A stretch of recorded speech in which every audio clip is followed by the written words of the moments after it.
This is Amy. And Melissa. And we're the Dyslexia Duo. And we're back with another book giveaway. Yay!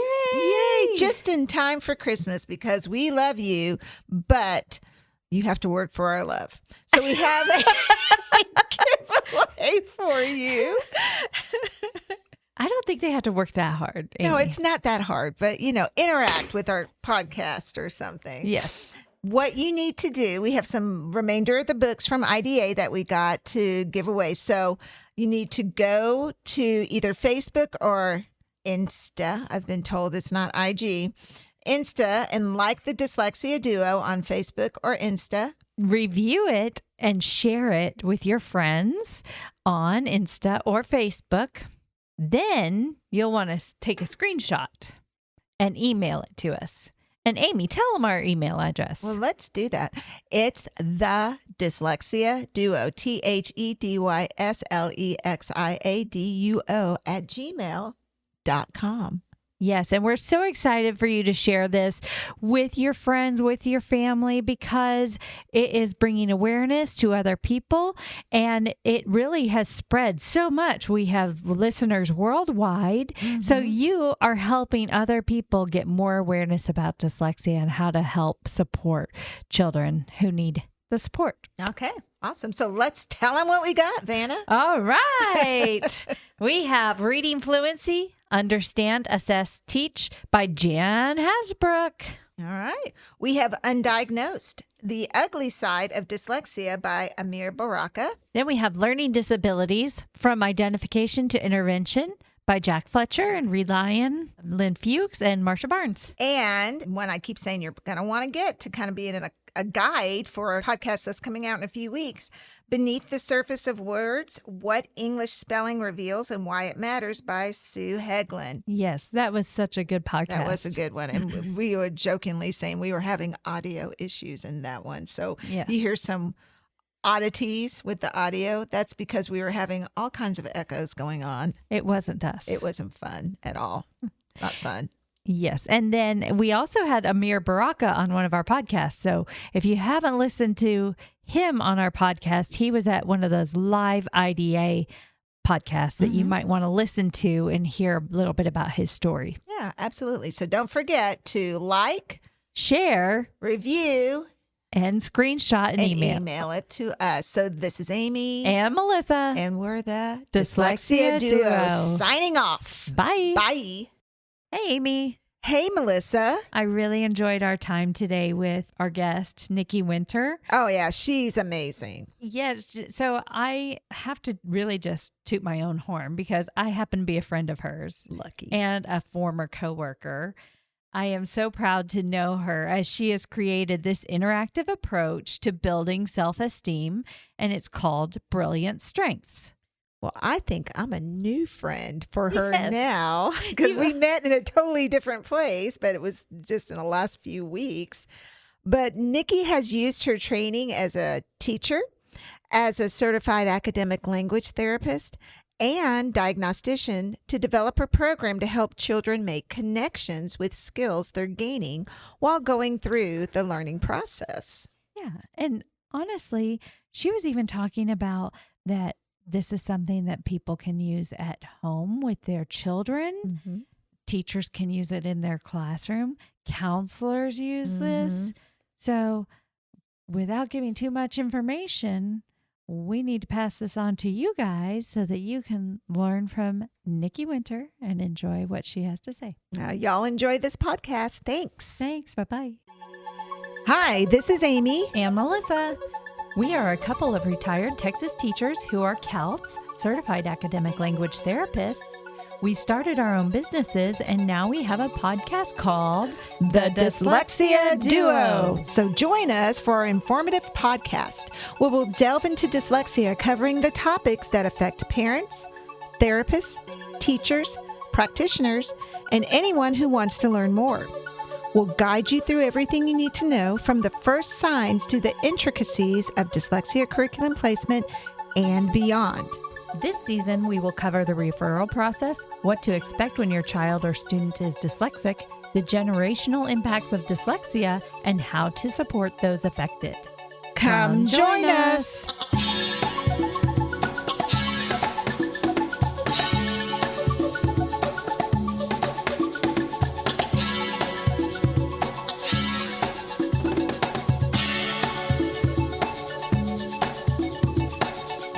This is Amy. And Melissa. And we're the Dyslexia Duo. So today we have my friend Nikki Winter. And Nikki is a brilliant Celt, which we know we've talked about that many times before. She is also an educational diagnostician. She is somebody who has also written a book to help dyslexic kids. She's brilliant and funny and just all the things you would want to have in a friend and in an educator. So, Nikki, why don't you tell us a little bit more about yourself? Sure. I've been in education for about 20 years. And the first part, about that first half, I taught at the elementary level. I taught first and second grade. Absolutely loved it. And then at the urging of a mentor, she encouraged me to become a dyslexia therapist, in which I did. So that's been the second half of that journey, which I absolutely love. And I've taught in the public school. I've taught in the private school. I've had a private practice. Currently, I'm at a private school. And I love it. But my heart really, from day one of being in education, my heart went out to the struggling readers. And so that's kind of where this whole idea of brilliant strength started, was those first encounters with the struggling reader. Awesome. Okay, so tell me this, Nikki, do you have anybody in your family who has had any kind of learning challenges that kind of drove you to that? Or is it strictly just from your work with children in education? That's a great question. My dad had some learning challenges that affected him emotionally as well, even as an adult. But it started, like I said, in those early years. And then one time when I was first starting my dyslexia practice, I had a student named Ethan who was across from me. Before we even started our lesson, he just was kind of leaning and he just said, I feel like I'm running a race. I'm standing still and everyone is passing me by. Mm. And so, that the challenges of reading for him were just starting to really affect him emotionally. And so that's where just my desire to help those students really started bubbling. And that was a first or a second grader that said that, right? No, he was probably in fourth or fifth. Our kids know when they're not doing well. They absolutely know. Mm-hmm. But you're right, Amy, because I've worked with kindergarten and first grade students, and they just automatically start to compare themselves. They compare their weakness with the strength, that reading strength of someone else. Mm-hmm. I totally, completely agree with that. Let's talk a little bit about your education. Where did you get your degrees and your CALT and all the stuff? Where'd you get all the stuff from? Sure. So I first received my bachelor's degree from Sacramento State. I'm originally from California. Go Hornets. And then I received my teacher credential from Fresno State, which is also in Northern California. And Fresno is generally not what people think when they think of California. It's beautiful. There's mostly beautiful crops that are there. And then I received my master's from Midwestern State here in Texas. And absolutely loved it. That's where I did my work with dyslexia and my educational diagnostician. I first went through dyslexia training with LEAD in Dallas with Kay Peterson and Melanie Royal. Absolutely loved it. And then I went on to receive more training through Take Flight. So I'm trained in alphabetic phonics and Take Flight. Nice. Very good. I like having so many dyslexia curricula in my tool belt, because I'll have one child who may not be a good fit or may not respond to a faster, or may need to go faster in a different dyslexia curricula. So that's one of the reasons I like being trained in so many different ones. Now, Nikki, correct me if I'm wrong, but is the CALT, it's a Take Flight training that you did, isn't that where we went together to Dallas and we did the training? I missed when you went and brought your suitcase. I came after that. Okay. I thought we were with the suitcase together.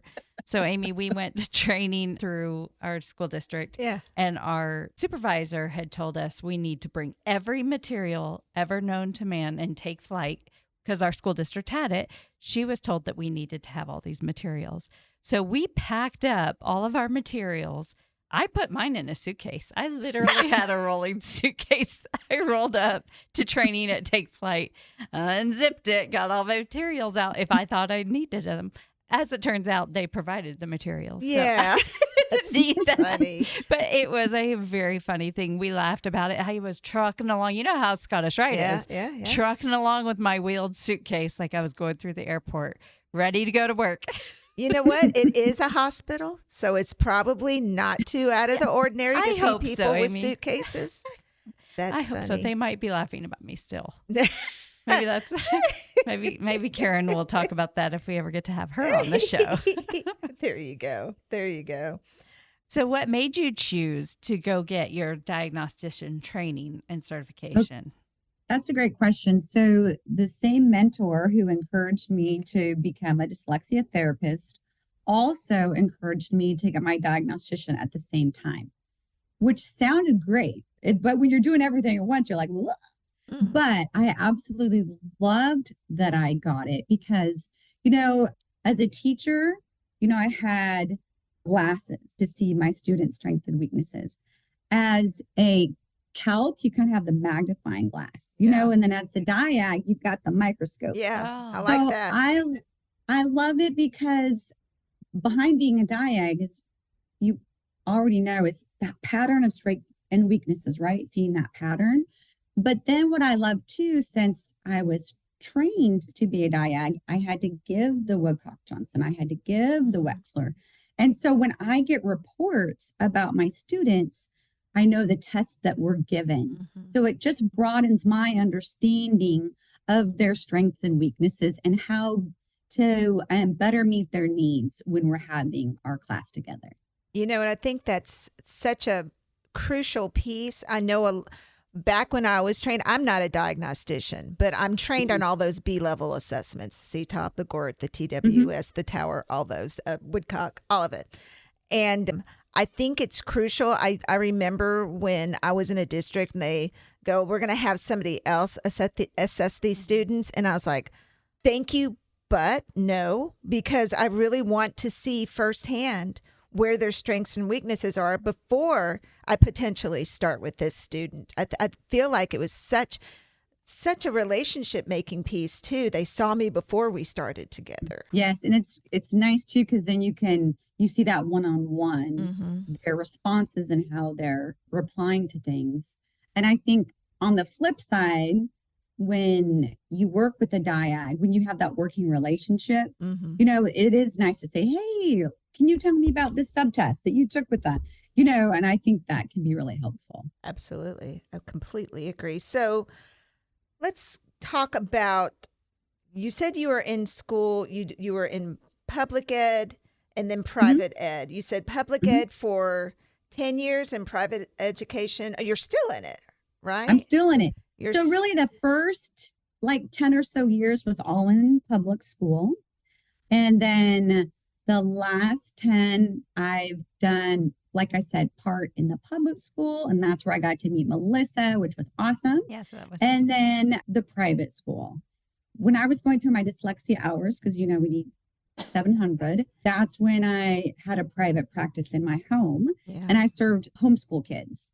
So I love that I've had the opportunity to serve homeschool kids, private school kids, public school kids, and it's been a wonderful journey. So how long have you been working with students with dyslexia? About the last 10 years. Okay. I was trying to get that timeline straightened out in my head. So that makes sense. Thank you. So I guess my question to you too is that with all that work in the private sector, so when you were having kids in your home and you were trying to get your clinical teaching hours, all that work in the public school, as well as at a private school, how has all of that been helpful in you going toward being someone who would be writing a book, like the book that you've written, Brilliant Strengths? Can you talk to me a little bit about that? Sure. I think it provides you with perspective. And what you realize is whether a kid is in homeschool or private or public, number one, they need services. But number two, they need to change their perspective because for so long they have seen themselves through the lens of their weakness and that's where my passion comes from, is to have them see themselves through the lens of their strengths. So no matter where they're going to school, dyslexia affects children socially and emotionally. Yeah. So it provided me that perspective. Have you seen the Sir Richard Branson's dyslexic thinking and then his new Dyslexia U that he just opened up to? It made me kind of think of your book and all those relationships between them. So let's kind of talk a little bit about how dyslexia has impacted students you've worked with or even their families, because it doesn't exist in isolation in that one student. There's always a ripple effect. You're exactly right. And I think that's where our job as therapists are so important, because I think we're that bridge. When a student is first diagnosed with dyslexia, families can have such a variety of emotions. Yeah. And I think as therapists, we have the privilege of walking that road with them.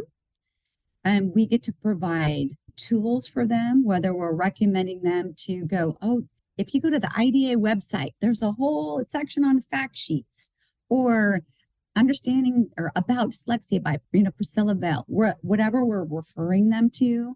I think those tools are important, but I think as therapists, we're important as well in that process to say you're not alone, the things that you're feeling are common, and because my thought is and we'll talk about this later, in our program, there's a strength map where the student maps their strengths around. And I keep one in the classroom and I send one home. So then the parents are also seeing that student through the lens of their strengths. But I think it's just so vital and important for us to be that support network to families. Because like what you said, Amy, it just doesn't affect the student, it affects the whole family. And I love that you said that our students do feel like they're the only ones going through this. And what I've noticed that when I started small group dyslexia therapy, when I was in the public setting, they suddenly realize, they're looking in the room, they're like, I know him. He does the same thing I do, and I think it's like mind blowing that it wasn't just them, because people have heard me say this before, you get stuck in your head with where you are with things sometimes. And I think it's liberating for some of our kids to look around and say, I'm not the only one in here. It is very liberating. It is very liberating for the student. And I think when that happens, that's when you see their anxiety start to go down. I completely agree with that. We'll be right back after a word from our sponsors. Hi, this is Melissa with Kids First Dyslexia Services. I am excited to share with you my private practice. Kids First Dyslexia Services is a private practice that specializes in dyslexia therapy. Each one-on-one session focuses on instruction specific to your child's needs in a nurturing environment that develops self-esteem, builds confidence, and fosters a sense of accomplishment, resulting in happier kids with higher levels of achievement. We provide a professional, personalized experience, always putting the child first. We value the relationships with both our students and parents, because strengthening skills and overcoming hurdles to achieve desired goals and success is a team effort. For more information, please visit www.kidsfirstdyslexia.com. That is www.kidsfirstdyslexia.com. Hi there. This is Amy Rodenroth, owner of Discovery Dyslexia Services. So tell me if any of these situations are familiar to you. Your dyslexia teacher/therapist has suddenly retired unexpectedly, and you do not have the personnel to fill the space. Or you do not have enough trained teachers or therapists for the number of students who have qualified for dyslexia services, and you need a trained teacher or therapist quickly, like yesterday quickly. Or you need a teacher to provide compensatory services, and you do not have anyone that can provide what's needed. Well, what do you do? I'm going to tell you what you can do. You can call Discovery Dyslexia Services. Discovery Dyslexia Services can help you with your various dyslexia concerns. We have multiple CALTs who can provide virtual small group therapy. We can also train your teachers in most dyslexia curricula, either virtually or on site. Just let us know how we can help support you. For more information, go to our website at www.discoveread.com. Let me spell that for you. DYSCOVEREAD.com. I don't know, it's a funny name, but we're providing huge services for our dyslexic population. So keep in mind, Discovery Dyslexia Services, covering all your dyslexia needs. Let's return to the show. So I love that you have written this book, Brilliant Strengths. So I would love to hear about more about Brilliant Strengths. If you could give us like an elevator pitch of Brilliant Strengths and then how it is implemented. So when I was going through my master's program at Midwestern State University, which is a great university here in Texas, we had our intro to research class. And in those classes, you have a question to research. And my question was, do students with dyslexia experience more anxiety than those who don't have dyslexia? And a small amount of researchers said no. The majority said yes. So okay, so that's the answer to my question, but I'm a very practical person. So now what are we going to do about it? And so while I was going through that initial research, I came upon the work of Dr. Roderick Nicholson. He is a professor of psychology at Edgehill University in England. And he had surveyed hundreds of people with dyslexia, came up with their 10 common strengths. So in the back of my mind, I had what Sally Shaywitz says, that students with dyslexia have an island of weakness and a sea of strengths. So, I'm looking at what she has said. I'm looking at Dr. Nicholson's research. So I was like, well, what if we develop a strengths-based curriculum that helps them to focus on their strengths, that helps reduce their anxiety, increases their self-esteem? So with Rod Nicholson's permission, I created this curriculum, and he had kind of 10 major characteristics in 3 areas. And I asked him if I could put those in more concrete terms for students to understand. So the 3 major areas that he had were mental, work, and social. And like I said, with his permission, I said, can I adapt those more for students and put those in the areas of resilient, innovative, and connecting, which he said yes. And so being resilient is to keep going even when something's hard, even when you're afraid, even when you make mistakes. Being innovative is to create, invent, see things in a different way, think outside the box. Being connecting is to show kindness, work well with others, and communicate well with others.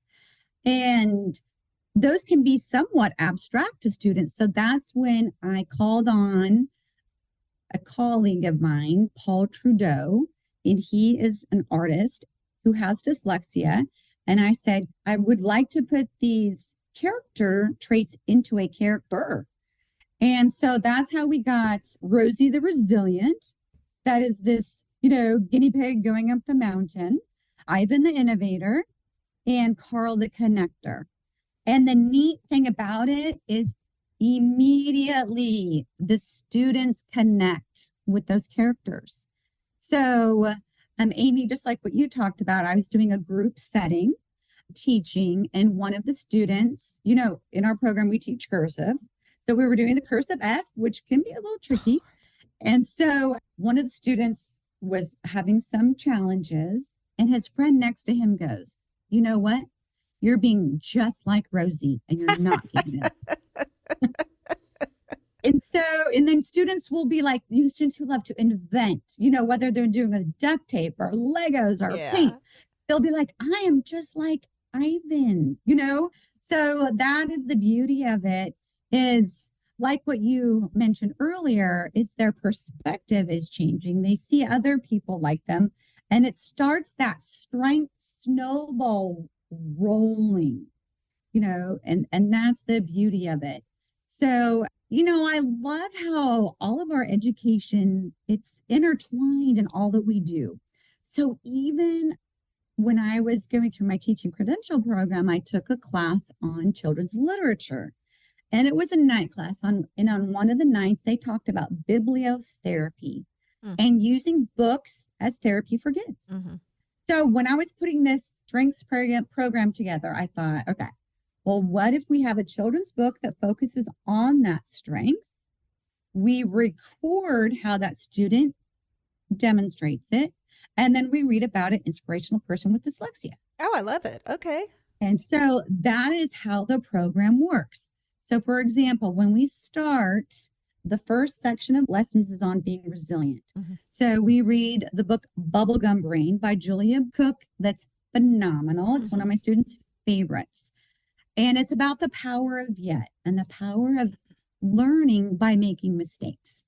And so after we read that, I discuss with them a time that they have had to be determined, a mistake that they made and had to keep going. And we record it. And it could be anything from them being on the swim team, learning their nines in math, whatever that time is that they had to be resilient. So we record that strength, or we read about a biography in Brilliantly Dyslexic. So this is a book of 22 biographies written by Liz Trudeau, and she has had 22 amazing artists. So then we go here, we'll read about Richard Branson or Steven Spielberg. And depending on our time, because as therapists, our time is fast and furious, there are also extensions. But the part I love the most is after every recording, you're adding to that strength map. You're adding all the different times that they've been resilient. Then you go to the innovative and all the times that they've been innovative. You go to the connecting and the various times that they've been connecting. And then they see themselves and they see all their strengths on one piece of paper. Yeah. And one of the biggest challenges for therapists is time, right? Because we have all those important components to go through. So this is not a program you do in a day or a week or a month. This is a program you can utilize all through the year. I've utilized it mostly in that listening comprehension and written expression parts of the lesson. So it might be you only read a few pages of Bubblegum Brain one day, and then a few more pages, and then a few more pages, and then you discuss it with them. And then you'll read about the inspiring person with dyslexia. But like we mentioned before, the goal is to have them see their strengths. And I don't even say our strengths page is ever finished because we're always adding to it.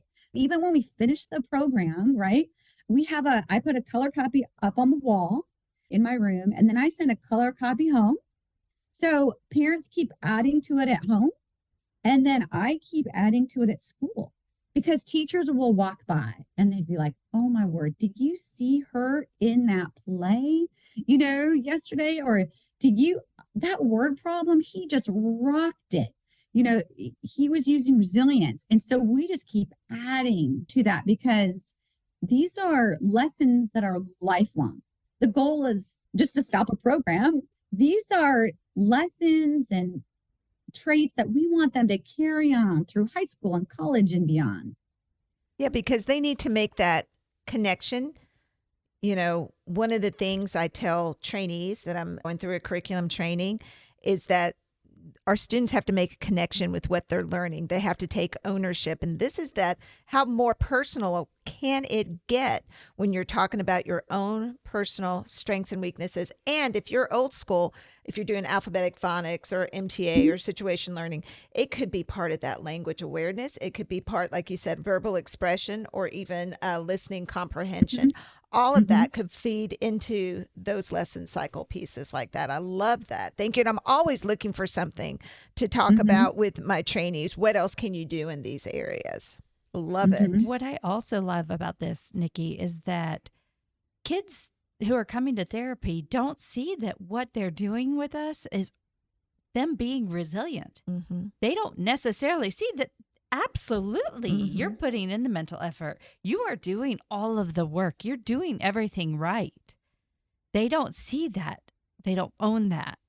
This helps them own that. You're exactly right, Melissa, because that's when we have the opportunity of just across the table to go, you are like Rosie. Yeah. You know, yes. like Yes. that was, after you coded it, you may have struggled a little in blending, but you kept going, Yes. That it Yes. gives them a concrete explanation. It gives them a more relatable way to see that they've already been doing this all along. That's a good point, Melissa. I love that. Thank you for sharing that, Nikki. That's amazing. Can you describe how your training as a COUT and an educator of neurodiverse students impacted the development of brilliant strengths? Well, I think, when I was going through LEAD and alphabetic phonics, it was individualization of our lessons for that student. So when I went through my teaching credential program, it was a specific program that focused on child development. So we received our teaching credential at the end, but it was the focus on the whole child. So mentally, emotionally, socially. So I think that training, even from long ago, helped provide that perspective. And then paired with that alphabetic phonics of individualizing our lessons for that student. Yeah. I think that both of those areas definitely help my own perspective when I meet with students. Okay, so you've done Brilliant Strengths. How long have you been implementing this in your practices? That's a great question. So like I mentioned, I started doing it when I was in my master's program. So 2018. Oh, okay. When that all started. So that's when the first research was done. And then I continued doing that in my private practice. And then when I went into public school, I kept implementing it. And then in a private school, I've continued to implement that. And I think, kind of like we mentioned, the comments that students say of how they are owning it when they say, I'm like Rosie or I'm like Ivan, but also it's the comments from parents, because they would be like, she used to have a stomach ache every time she had to read, or cried every time she tried to read, or he never raised his hand in class or volunteered to read at any point or time. They would come home so exhausted and stressed out. Their self-esteem is in the dirt, they would say. But after pairing Brilliant Strengths with what we already do, and they start to see their strengths, parents would start to say, okay, she just asked for a bookcase, for Christmas. That has never happened. That's awesome. Or he asked to go to the library. So that's the beauty of it, right? Is we're raising their self-esteem, and then we're connecting them with books, whether in print or audio, we can connect them. Mm-hmm. And so I think that's been a neat, like, as far as me standing back and looking at it, because it's kind of going back to what we said earlier, is it affects the whole family. Mm-hmm. It affects the whole family. Right. So now we see how parents are seeing that difference as well. I had an educator from North Carolina just reach out to me, and she had used this program last year, and one of her students was writing a postcard and getting frustrated. And she said, oh, but I have an island of weakness and a sea of strengths. I have my strengths. I'm going to keep going through with it. We have that Region 10, conference here in Dallas. Yeah. And one of the educators came up and said, she had a student who had high anxiety and depression and was, only able to use Brilliant Strengths a few minutes a week, and the impact that it made. And that's what I like to emphasize with whether you're a parent, a dyslexia therapist, a grandparent, counselor, psychologist, is that smallest amount of time that you invest makes the biggest difference in their self-esteem. Remember that thing we used to do at school, and we'd talk about the drops in your bucket filled? That's kind of what it reminds me. Little drops at a time will fill that personal bucket for those kiddos. Yes, yes. So you personally, what has been your biggest success story after using Brilliant Strengths? Do you have one? So that's a great question. And I think for me, I see every time a student sees themselves differently, like, that's a huge success to me. When they start to see themselves differently, I just think that is phenomenal. And that therapist or that parent who is helping them change that lens, I just see that as success. The impact in the students' lives and their families' lives, because I think it's that ripple effect that continues going. So when they see someone who's struggling, or if they see someone with a strength, they can identify that strength. On a different level, I was at IDA Ohio last year and met so many amazing people. I mean, I just love going to those conferences. And as a diag, we had training with Woodcock Johnson, and a major person who's written many of those components is Dr. Nancy Mather. Yeah. And so I had never met her personally, but had read a lot of her work. And so I was with my friend Courtney. She's also a CALTS in First Eels Bedford. And we're talking. And then two people approach us. And one of the persons was like, "Oh, this is the program I was telling you about." And she goes, "I love this." And she's talking about it. And whenever I'm at conferences, I always like to introduce myself. "Hi, my name is Nikki. What is your name?" And so I said, "Hi, my name is Nikki. What is your name?" And she goes, "Oh, I'm Nancy Mather." And you would have thought it was Taylor Swift. I started to jump up and down. I mean, I'm jumping up and down. And I'm like, "It's so great to meet you face to face." And I go and give her a hug. And so it was just amazing. So we had this long conversation about brilliant strengths. And then she was talking about it is how much of a need, that social emotional need that there is in our area. So then she asked if she could put brilliant strengths and brilliantly dyslexic in her suggested reading of her second edition book. Go, Nikki! Wow. Of Dyslexia Assessment and Intervention. Wow. Yeah, that is in the very huge. back, you will find our books in the suggested reading section. Oh my gosh. Nikki, congratulations. That's awesome. So, I mean, it was just like, when you just meet one of these people that you so look up to and admire, that was amazing. That was amazing. I am so proud to know you and have gotten to work with you. So that is, congratulations. That's amazing. That's huge is what that is for sure. My goodness. So in addition to hitting the stars there, what kind of feedback have you had from parents and students and teachers and Nancy Mather? What kind of feedback have you had from others? I think that's what's been so neat.